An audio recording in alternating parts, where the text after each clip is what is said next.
வணக்கம் மக்களே. இந்த வீடியோவில் நம்ம என்ன பார்க்க போகிறோம்னு பார்த்தீங்கன்னா, மற்ற எல்லா வீடியோவிலுமே நம்ம ஒரு கண்டென்ட்டாக பார்த்துருப்போம். சந்தோஷமா, கவலையா. இந்த கண்டென்ட் நான் பேசுவோமா வேண்டாமான்னு யோசிச்சுக்கிட்டே இருந்தேன். இன்றைக்கி நான் அதை சரி பேசியே ஆகும். ஒரு வாரமாகவே யோசித்தேன், இது பேசலாமா வேண்டாமான்ட்டு. இன்றைக்கி உள்ள சூழ்நிலையில் கண்டிப்பாக அதை பற்றி பேசி ஆகணுன்ட்டு தாங்க நான் இந்த கண்டென்ட் எடுத்து இன்றைக்கி பேசுகிறேன். அப்படி என்ன பேச போகிறோன்னு பார்த்தீங்கன்னா, கொல்கத்தாவில் நடந்த ஒரு மருத்துவ மாணவியோட கொலை வழக்கை பற்றி தாங்க இன்றைக்கி பேச போகிறோம். இது நான் ரொம்ப யோசித்தேன், இதை பேசுவோமான்ட்டு. நான் பேசுகிறதுக்கு என்ன காரணம்னு பார்த்தீங்கன்னா, சுதந்திர தினத்துக்காக நான் ஒரு வாழ்த்து போட்டிருந்தேன், ஒரு போஸ்ட்டு போட்டிருந்தேன் நம்ம சேனலில். அதுக்கு நான் என்ன போட்டிருந்தேன்னு பார்த்தீங்கன்னா, நம்ம நைட்டில் என்றைக்கு நிம்மதியாக நடந்து போக முடியுதோ, என்றைக்கு நம்ம தனியாக போக முடியுதோ ஒரு பொண்ணு, அன்றைக்கி தான் நம்ம நாட்டில் உண்மையான சுதந்திரம் அப்படின்ட்டு நான் போட்டிருந்தேன். அதுக்கு ஒரு கமெண்ட் வந்துருந்துச்சு. என்னென்னு பார்த்தீங்கன்னா, மற்ற நாட்டை விட நம்ம நாட்டில் தான் பாதுகாப்பு அதிகம், நீங்கள் மற்ற நாட்டில் போய் வாழ்ந்து பாருங்கள், அப்போ தான் நம்ம நாட்டை பற்றி உங்களுக்கு தெரியும் அப்படின்னு ஒரு கமெண்ட் வந்துச்சு. நான் பதிலுக்கு அதுக்கு ஒரு ரிப்ளை பண்ணேன். என்ன பண்ணேன்னு பார்த்தீங்கன்னா, 3 நாளைக்கு முன்னாடி கொல்கத்தாவில் உங்களுக்கு ஒரு சம்பவம் நடந்துச்சு, அது தெரியுமா? நாள் நான் கமெண்ட் போட்ட அன்னைக்கு காலையில் நியூஸ் வருது. நாள் நடந்தது காலையில் நியூஸில் வருது. தஞ்சாவூரில் சேர்ந்த ஒரு பொண்ணு, நான் இருக்கிற மாவட்டம் தஞ்சாவூர் மாவட்டம், ஒரத்த நாட்டில் ஒரு பொண்ணு, ரொம்ப தெரிஞ்சவங்களே அவங்கள அந்த மாதிரி அவங்களுக்கு ஒரு கெடுதல் நடக்கும்போது போலீஸ் ஸ்டேஷனில் போய் கம்ப்ளைண்ட் பண்ணுறாங்க. ஆஸ்பத்திரிக்கு போகிறாங்க. முதல்ல ஆஸ்பத்திரிக்கு போனால் அவங்களுக்கு சிகிச்சை அளிக்க மறுக்கப்படுறது. நீங்கள் போய் போலீஸ் ஸ்டேஷனில் போய் கம்ப்ளைண்ட் பண்ணிட்டு வாங்க, அதுக்கப்புறம் தான் நாங்கள் சிகிச்சை கொடுப்போம் அப்படிங்கிற மாதிரி போகுது. இந்த மாதிரிலாம் காலம் மாறிக்கிட்டு இருக்கு. நீங்கள் நம்ம நாட்டில் போய் சுதந்திரம் இருக்குதுன்னு சொல்கிறீங்களே, நான் நம்ம நாட்டை குறை சொல்லலை, நாட்டில் உள்ள மக்கள் நிறைய பேர் இப்படி இந்த மாதிரி நடந்துக்கிறாங்க, அவங்கள தான் குறை சொல்கிறேன். நீங்கள் போய் அமெரிக்க நாடு கூட விடுங்க, அரபு நாடுகள்லாம் போய் பார்த்துருந்தீங்கன்னா தெரிஞ்சிருக்கும். அரபு நாடுகள், ஐக்கிய அரபு நாடுகள்லாம் இந்த மாதிரி குற்றங்கள் நடக்காது, ரொம்ப நடக்காது. எதுக்குன்னு கேட்டிங்கன்னா, அவர்களுக்கு தண்டனைகள் கடுமையாக இருக்கும். அதனால் தவறு செய்ய பயப்படுவாங்க.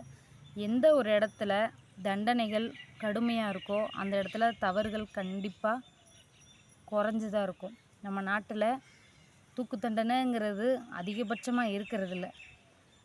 ஒரு தப்பு செய்கிறானா ஜெயிலுக்குள்ளே போய் நல்லா சோறு தின்னுட்டு, ஒரு 2 களையை பிடுங்கி போட்டு, 2 புல்லை விட்டுட்டு, மரத்தை வெட்ட, தண்ணி பாய்ச்ச, அவனுக்கு 3 வேளை சோறு, வாரத்தில் ஒரு நாள் கறி, படம், இந்த மாதிரிலாம் பண்ணால் அவன் எப்படி திருந்துவான்? ஆயுசு வரைக்கும் அவன் சோறு தின்னுட்டு நிம்மதியாக தானே இருப்பான். சரி, இப்போ நம்ம கொல்கத்தா மாணவி இதுக்கு வருவோம். அவங்க பார்த்திங்கன்னா கொல்கத்தாவில் வயசு அவங்களுக்கு 32 வயசு. 32 வயசு. பிஜி முடிச்சிட்டாங்க, யூஜி முடிச்சிட்டாங்க, 5 வருஷம் எம்பிபிஎஸ் படித்து முடிச்சிட்டாங்க. இப்போ அதுக்கடுத்து பிஜி 2 வருஷம் படிக்கணுமா. படித்தா அவங்க பெரிய டாக்டர் அளவுக்கு போவாங்கன்னு சொல்கிறாங்க. நமக்கு அந்த அளவுக்கு நமக்கு அதை பற்றி தெரியாதுல்ல. ஒரு பெண்மணிக்கு 36 மணி நேரம் அங்கே டியூட்டி கொடுத்துருக்காங்க. மனுஷனாக பிறந்தால் 8 மணி நேரம் தான் வேலை பார்க்கணுங்கிறது நம்ம நாட்டோட சட்டம். பொதுவாகவே மனுஷன் 8 மணி நேரம் வேலை பார்க்கணுங்கிறது சட்டம். ஆனால் 36 மணி நேரம் அவங்க எதுக்காக டியூட்டி பார்த்தாங்கங்கிறது தெரியல. 2வது ஒரு பொண்ணு நைட் டியூட்டி வேறு போட்டிருக்காங்க. மருத்துவர்னு வந்துட்டா, போலீஸ்னு வந்துட்டா அது நேரங்காலம் பார்க்கக்கூடாது தான், உண்மை தான். அதுக்காக ஒரு மனுஷியை 36 மணி நேரம் வேலை பார்க்க விட்டது யாருடைய தப்பு? 2வது அவங்களுக்கு பாதுகாப்பு இல்லைங்கிறாங்க. தூங்குறதுக்கு ஒரு சரியான இடம் இல்லைங்கிறாங்க. இப்போ அந்த பெண்மணி நைட்டு 3 அவங்க கூட சேர்ந்த சில மருத்துவர்களும் இவங்க பயிற்சி மருத்துவராக இருந்திருக்காங்க. ட்ரைனிங் டாக்டர்னு சொல்லுவாங்கள்ல, அந்த மாதிரி இருந்திருக்கிறாங்க. இவங்களுக்கு 3-4 பேர் சேர்ந்து நைட்டு டின்னர் சாப்பிட்றாங்க. சாப்பிட்டுட்டு அவங்கவுங்க போயிடுறாங்க. இந்த மேடம் மட்டும் வேலையெல்லாம் முடிச்சுட்டு கொஞ்சம் படிச்சுட்டு ரெஸ்ட் எடுக்கலான்ட்டு அந்த செமினார் ஹால்னு ஒன்று இருக்கான். அப்படின்னா அதுக்கு என்ன அர்த்தம்? ஒரு கிளாஸ் மாதிரி இருக்கும்னு நினைக்கிறேன். செமினார் ஹாலுங்கிற இடத்துல அவங்க வந்து கொஞ்சம் ரெஸ்ட் எடுக்கலாமேன்ட்டு ரெஸ்ட் எடுத்திருக்காங்க. இது வந்து மறுநாள் காலையில் மறுபடியும் அந்த ஸ்டூடெண்ட்ஸ் எல்லாம் வருவாங்கள்ல, அவங்க வந்து வரும்போது பார்த்துருக்காங்க, இறந்து போய் கிடந்திருக்காங்க. இந்த சம்பவம் வந்து எப்படி குற்றவாளியை கண்டுபிடிக்கிறாங்க அப்படிங்கிறது பார்த்திங்கன்னா, குற்றவாளியை கண்டுபிடிக்கிறது கூட ரெண்டாவது, அங்கே இருக்கிற பெரிய மருத்துவர் இருப்பார்ல, அவர் சொன்னாராம் சூசைட் பண்ணியிருக்காங்க, இவங்க வந்து தற்கொலை முயற்சி பண்ணியிருக்காங்க அப்படின்னு சொல்லியிருந்திருக்காங்க. தற்கொலை முயற்சி பண்ணுறதுக்கு முன்னாடி ஏன் அவங்க வந்து காலை யார் உடைச்சிருப்பா? கண்ணில் இருந்து ரத்தம்லாம் வந்திருக்கும்ல, அதெல்லாம் எப்படி வந்துச்சு? இது வந்து அங்கே உள்ளவங்கலாம் போலீஸில் கம்ப்ளைண்ட் கொடுத்துருக்காங்க. விசாரிச்சுட்டு ஒருத்தரை வந்து கண்டுபிடிக்கிறாங்க. எப்படின்னு பார்த்திங்கன்னா, அங்கே உள்ள சிசிடிவியெல்லாம் போலீஸ் வந்து செக் பண்ணிக்கிட்டு இருக்காங்க. பார்த்தா ஒருத்தர் மேலே சந்தேகம் வருது. அவர் யாருன்னு பார்த்திங்கன்னா, போலீஸ்க்கு வாலண்டியரின்னு இருப்பாராம். அதாவது நம்ம ஊரில் போலீஸ் ஆஃப் ஃப்ரெண்ட்ஸுங்கிறோம்ல, அந்த மாதிரி அந்த மாநிலத்தில் போலீஸ் வாலண்டியரின்னு இருப்பாங்களாம். இவர் வந்து அந்த கொல்கத்தா அரசு மருத்துவமனையில் ஒரு வேலையில் இருக்கார். அந்த வேலையில் இருக்கும்போது 12,000 ரூபா சம்பளம் பத்தலைன்ட்டு, இப்போ ஒரு பேஷண்ட் வராங்க, அவங்கள பெட்டில் அட்மிட் பண்ணணும் அப்படின்ட்டா அவங்கக்கிட்ட ஒரு கமிஷன் மாதிரி வாங்கிக்கிட்டு ஈஸியாக அவங்கள அட்மிட் பண்ணுற மாதிரி இந்த மாதிரி வேலைகளில் லஞ்சம் வாங்க இந்த மாதிரி இருந்திருக்காரு. இவரை வந்து எப்படி கண்டுபிடிச்சாங்க, எப்படி இவர் மேலே சந்தேகம் வந்துச்சு அப்படின்னு பார்த்திங்கன்னா, இவர் வந்து 4 மணிக்கு, விடிய காலையில் 4 மணிக்கு, 3 மணின்னாங்க, 3 மணிக்கு சிசிடிவியில் என்ட்ரி ஆகியிருக்காரு. அந்த போன நேரம், உள்ளே வந்த நேரம், வெளியில் போன நேரம், இது வந்து அவர் மேலே சந்தேகப்பட்டிருக்காங்க. ரெண்டாவது, உள்ளே போகும்போது என்ட்ரி ஆகும்போது காதில் ப்ளூடூத்து ஹெட்செட்டுலாம் போட்டிருந்துருக்காரு. திருப்பி வரையில் அது இல்லை. அப்போ அந்த தடயங்கள் சேகரிப்பாங்கள்ல, ஒரு இடத்துல மர்டர் நடந்தால் தடயங்கள் சேகரிக்கும்போது அந்த இடத்துல அந்த ப்ளூடூத், உடஞ்ச ப்ளூடூத் ஆனது கண்டுபிடிக்கப்படுறது. இப்போது அந்த சிசிடிவியில் உள்ள ப்ளூடூத்தில் உள்ள கலரும் தடயங்களில் கண்டுபிடிச்ச உடஞ்ச அந்த ப்ளூடூத்தோட கலரும் ஒரே மாதிரி இருந்திருக்கு. அப்போ இவர் மேலே ஃபுல் டவுட் வந்து அவர் வீட்டுக்கு வந்து போகிறாங்க. அவர் வீட்டுக்கு வந்து போனால் சிசிடிவியில் பார்த்தா அதே உடை துவைச்சி காயப்பட்டிருக்கு. அது ஏன்னு விசாரித்தாங்கன்னா அதுக்கு ஏற்ற மாதிரி பதில் வரலைங்கவும், அடுத்து வந்து அவர் ஷூவில் வந்து அந்த இரத்த கரை இருந்திருக்கு. அதாவது அந்த பெண்ணினுடைய இரத்தமும் இந்த ஷூவோடைய இரத்தமும் சாம்பிள் பார்த்ததில் ஒரே மாதிரி இருந்திருக்கு. ஒரே சேம் பிளட் அப்படிங்கிறத கண்டுபிடிச்சிட்டாங்க. இவரை அரெஸ்ட் பண்ணிட்டாங்க. இப்போ நம்ம இதயம் பலகீனமானவங்க தயவு செஞ்சு இதை கேட்காதீங்க. நான் வந்து ரொம்ப டீட்டெயிலாக சொல்லலை, சாதாரணமாக சொல்கிறேன்.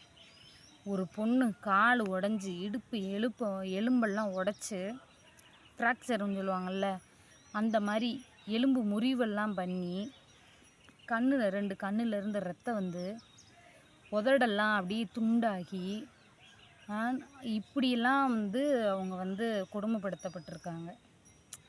அது கேட்கும்போது நமக்கு ஒரு நியூஸாக தெரியுது.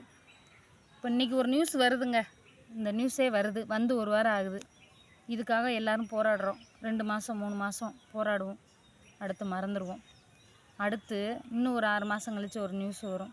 அந்த நியூஸ் வரும், இந்த நியூஸ் எல்லாருக்கும் மறந்து போயிடும். இப்படித்தான் எல்லா நியூஸும் போய்கிட்டே இருக்கே தவிர இதுக்கான ஒரு முடிவே கிடையாது. இதுக்கான முடிவுலாம் என்னவா இருக்கும்னு பார்த்திங்கன்னா, நிறைய அரபு நாடுகள்லாம் கொடுக்குறாங்க பாருங்கள், ரோட்டில் வச்சு கடுங்காவல் தண்டனையாக கழுத்தை இருக்கிறது, தூக்கில் தொங்க விடுறது, இந்த மாதிரிலாம் பண்ணுறாங்கள்ல. இதே மாதிரி கடுங்காவல் தண்டனை நம்ம நாட்டுக்குள்ளேயும் வந்தால் தான் தண்டனைகள் அதிகபட்சம் ஆனால் தான் தவறுகள் குறையும். இதுதாங்க என்னுடைய நிலைமை. நான் சொல்ல நினச்ச என்னுடைய கருத்து இதுதான், சரிங்களா? இன்னொன்று வந்து, இதே மாதிரி நம்ம தெருவில் நடந்தால், நம்ம ஊரில் நடந்தால் தான் அது ஒரு நியூஸாக இருக்கே தவிர, அது நம்மளுக்கும் நம்ம வீட்லேயும் ஒரு தங்கச்சி, நமக்கு ஒரு பொண்ணு இருக்கலாம், நம்ம கூட பிறந்தவங்களாக இருக்கலாம், பேரனாக இருக்கலாம், பேத்தியாக இருக்கலாம், உங்களுக்கு ஒரு உறவு முறையாக இருந்து அவங்களுக்கு ஒன்றும் நம்மளால் தாங்க முடியுமா சொல்லுங்கள்? எத்தனை நாளைக்கு நம்ம பிள்ளைகளோட காவலுக்கே தெரிய முடியும்? இதனாலேயே நிறைய பேர் சிறு வயசுலேயே கட்டி வச்சிடுறாங்க பிள்ளைகளை, நம்ம காக்க முடியலையேன்னு. இப்போ ஒரு பிள்ளை பார்த்திங்கன்னா, காலையில் 5 மணிக்கு டியூஷன் எந்திரிச்சு போனால் கூடயே அவங்க அம்மா அப்பா யாராவது போக வேண்டிய சூழ்நிலைக்கு, ஒரு பாதுகாப்பாக இருக்க வேண்டிய சூழ்நிலைக்கு நம்ம தள்ளப்பட்டுட்டோம். டியூஷன் போனாலும் ஸ்கூலுக்கு போனாலும் அங்கே உள்ளவங்களால் நம்ம பிள்ளைகளுக்கு பாதிப்பு வருமோ அப்படின்ட்டு ரொம்பவே நம்ம பயந்து போகிறோம். இந்த ஸ்ரீமதியெல்லாம் பார்த்திங்கன்னா, இப்போ அவங்கள யாராவது பேசுகிறாங்களா, நினைக்கிறாங்களா? இன்னும் அந்த அம்மா பாடுபட்டுக்கிட்டு இருக்கு அந்த கேஸை கண்டுபிடிக்கிறதுக்கு. அதை வந்து மறந்துட்டாங்க நிறைய பேர். அந்த கள்ளக்குறிச்சி ஸ்ரீமதின்னு ஒரு பொண்ணு இருக்குல்ல, நான் இப்போ இதெல்லாம் பேசுகிறது நிறைய பேருக்கு பிடிக்குமா பிடிக்காதான்னு தெரியல. ஆனால் எனக்கு இது வந்து பேசணும்னு தோணுச்சு. ஏன்னா அது ஒரு நியூஸாக பார்க்காம நம்ம வீட்டில் ஒரு பொண்ணாக பார்த்தோம்னா நமக்கு அந்த வலி எப்படி இருக்கும். நம்ம காலங்கள் மாற மாற நம்ம மறந்துடுவோம். அந்த பொண்ணோட தாய் தகப்பனும் அதை மறக்க முடியுமா? அவங்க கூட பிறந்தவங்க அந்த வலியை மறக்க முடியுமா? முடியாது. இப்போது இன்னொன்று பார்த்திங்கன்னா, அந்த குற்றவாளி வந்து சைக்கோ மாதிரி இருக்கான் அப்படின்னு சொல்கிறாங்களாம். இப்போ அவனுக்கு வந்து டெஸ்ட் எடுக்கிறாங்கன்னு வச்சுக்கோங்க, சைக்கோ டெஸ்ட்டு. அவன் சைக்கோ தான் அப்படின்ட்டு உறுதியாயிருச்சுன்னா, அப்போ மனநிலை பாதிக்கப்பட்டவன் தெரியாமல் தவறு செஞ்சுட்டான்னு அவனை விடுதலை பண்ணிடுவாங்களாம், ட்ரீட்மெண்ட் கொடுத்து. ஒருத்தன் ஒரு பொண்ணு இவ்வளோ துரோகம் பண்ணி ஒரு இது பண்ணி அந்த பொண்ணு செத்து போச்சு. அப்போ அவனை வந்து ரிலீஸ் பண்ணிடுவாங்களாம். இப்படி இல்லாமல் அங்கே நடக்கும். அதில் டெஸ்ட்டு பண்ணதில் இன்னும் 9 பேர் சம்மந்தப்பட்டிருக்கலாம் அப்படின்னு சொல்கிறாங்களாம். அது வந்து மறைக்கிறாங்க. ஏன் மறைக்கிறாங்கன்னு தெரியல. அதை வந்து கண்டுபிடிக்கணுங்கிறதும் நிறைய பேரோட கோரிக்கைகளாக இருக்குது. இப்போ 2 நாளைக்கு முன்னாடி நம்ம இந்தியாவில் உள்ள எல்லா மருத்துவர்களுமே போராட்டம் நடத்துனாங்கல்ல, கருப்பு ட்ரெஸ் போட்டுக்கிட்டு பேட்ஜெல்லாம் போட்டுக்கிட்டு. இந்த மாதிரி என்னால் முடிஞ்சது அந்த பொண்ணுக்கு என்னால் முடிஞ்ச ஒரு வீடியோ, ஒரு 10 நிமிஷம் 12 நிமிஷம் வீடியோ போடுறேன். இதை நீங்கள் பார்க்குறீங்க. நிறைய பேர் நீங்களும் பாதுகாப்பாக இருந்துக்கோங்க, உங்கள் பிள்ளைகளையும் பாதுகாப்பாக வச்சுக்கோங்க. யாரையும் தெரியாதவங்க தான் தப்பு பண்ணுவாங்கன்னு கிடையாது. நமக்கு தெரிஞ்சவங்க தான் நம்மளை துரோகம் பண்ணுறதே. தெரியாதவங்க யாரோ போய்கிட்டே இருப்பாங்க. ஆனால் நம்ம கூட இருக்கிறவங்க தான் இந்த மாதிரியெல்லாம் பண்ணுறது. அதனால் யாரையுமே நம்பாதீங்க. பெத்த தாய் தகப்பனார் அவங்கள மட்டும் நம்புங்க. உங்கள் பிள்ளைகளை யாரை நம்பியும் விடாதீங்க. சொந்தக்காரவங்க நம்பியும் விடாதீங்க, யாரை நம்பியும் விடாதீங்க. நீங்கள் காவலாக இருங்க. முடியலையா ஸ்கூலுக்கு படிக்க அனுப்பாதீங்க. அன்றைக்கி ஒரு நாள் வெளியில் போகிற மாதிரி இருந்தால் அடுத்தவங்களை அனுப்பாதீங்க. இவ்வளோ நேரம் இந்த வீடியோ பொறுமையாக பார்த்ததுக்கு ரொம்ப நன்றி. இந்த பொண்ணுக்காக முடிஞ்சால் நீங்களும் இதே மாதிரி ஒரு வீடியோ போடுங்க தயவு செஞ்சு. எத்தனையோ நியூஸ் சேனல் போடுறாங்க அந்த வீடியோவை. மதன் கௌரி அண்ணன் பேசுகிறாரு, அவங்கள மாதிரி உள்ளவங்க தான் பேசுகிறாங்களே தவிர டெக் சேனல் விளாக் சேனல்லாம் இருக்குல்ல, அவங்களாம் இதை பற்றி பேசுகிறதில்ல. அவங்க குடும்பம் இன்றைக்கி எங்கே போனோம், நாளைக்கு என்ன சமைக்கிறோம், இன்றைக்கி என்ன தின்னோம், இப்படி தான் வீடியோ போடுறாங்களே தவிர அந்த பொண்ணுக்காக யாரும் துணிஞ்சு முன் வந்து பேசலை. எனக்கு பேசணும்னு தோணுச்சு, நான் பேசியிருக்கேன். இதை பற்றி உங்கள் கருத்து என்னவோ சொல்லுங்கள் கமெண்ட்டில். அவ்வளோதாங்க. இன்றைக்கி நான் எதுவும் பேச விரும்பல.